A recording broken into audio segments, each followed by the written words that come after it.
We had some other pretty big news happen on Monday Night Raw, and this was kind of sad. We had a Brooklyn street fight between Enzo and Big Cass. This appeared to be the blow-off and the end of this feud finally. There's really nowhere to go after this. I mean, Enzo is half the size of Big Cass, so it looks like they were going to have one more match on Raw and move on with both of them. But unfortunately, in the middle of the match, Cass is thrown through the middle rope onto the outside of the ring, and he tweaks his knee, and he tweaks it badly. He gets back in the ring. He's limping around a little bit. He's obviously pissed off. You can see him cussing, and he's mad, and he finally crumples to the ground when he attempts, I don't know, a leg stomp or a boot on Enzo or whatever, and the referee throws up the X sign, the doctors come out, and the match is thrown out. Enzo actually wins. That probably was not the finish. Enzo was probably supposed to lose that match, and I was only half-assed watching it. I had it on the screen, but I think I was tweeting something or talking to some of you when Cass had gotten back in the ring after the spill on the outside, and I saw him kind of still wrestling, and then when he crumpled down to the mat, that seemed worked.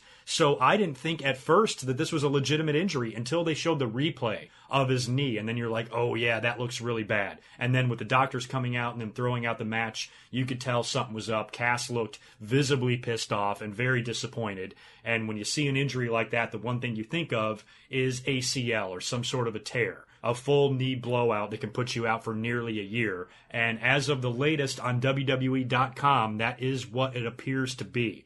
Looks like Cass has torn his ACL, and that's going to require surgery, and he's probably looking at a minimum of 8 to 9 months on the shelf. And that's fucking heartbreaking. Say what you want about Big Cass, heat or no heat, you never want to see anybody go through an injury like this. This is what happened to Seth and a lot of other guys. Knee injuries are extremely common in wrestling, and God, it sucks to see this. It sucks so bad. So very bummed out for Cass. Wish him well in his recovery, and I guess he'll be back probably right after WrestleMania next year, and hopefully he can pick back up as a monster heel.